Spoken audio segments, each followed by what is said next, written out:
Hi, I'm Mike Thompson. Alex and I were in Home Depot the other day getting him a sprinkler head, because every 5-year-old needs a sprinkler head. Well, on that same aisle is the duct work, and I came across this duct transition, and I immediately thought production light. Alex, of course, thought siren. Well, I ended up winning that argument, and I ended up making this really cool 4-bulb light that I use for video productions. You could, of course, use this for a desk lamp if you only put 1 bulb in it or something, but I'm going to show you how I took this ductwork and made a really cool light that's in fact on me right now. Well, here it is, and you can see how Alex thought this would make a really cool siren.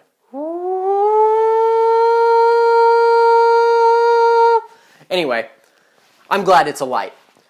But what I've got here is a 6 to 8 inch transition with a 6-inch cap on the end. On the back is a 2-gang electrical box that I'll eventually put in 2 dimmers. This yoke here was kind of a last-minute thing.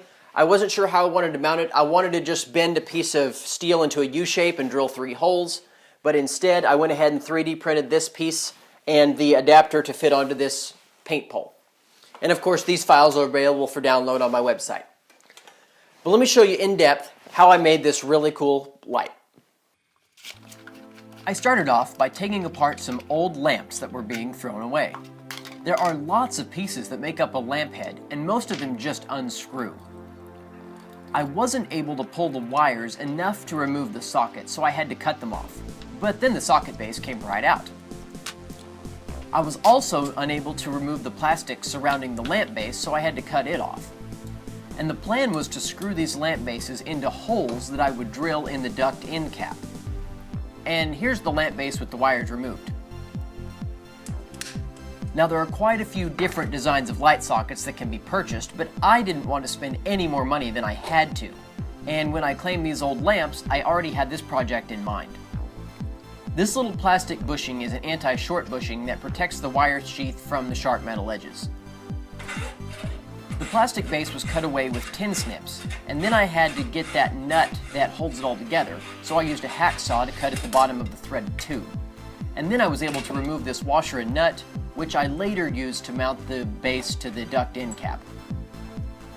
I had this base lying around, but I didn't use it for this. It's inadequate and not as safe. So to make sure that all 4 bulbs would fit, I stuck them in there and measured their diameters. The spacing between my mounting holes couldn't be less than the diameter of a light, and I ended up going with 2 inches from the center, using my crappy calipers to carefully scribe the drill spot. Now here's something that I wish I had done. I should have bought the electrical box at this point, because it would have made my life easier later. I actually spaced my light slightly too far for the electrical box's liking.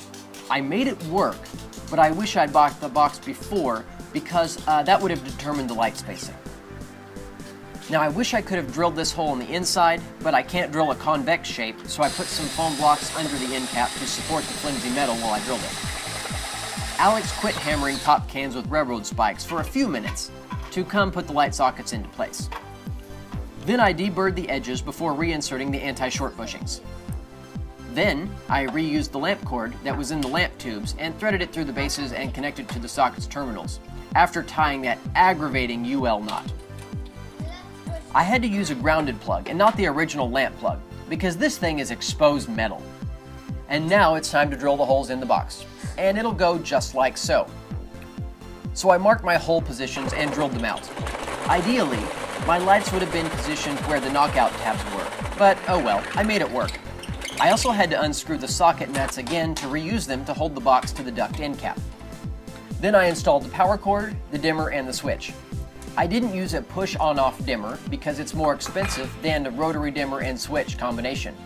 Plus, I needed to utilize both switch holes for safety, and I decided that pairs of dimmers really wasn't necessary.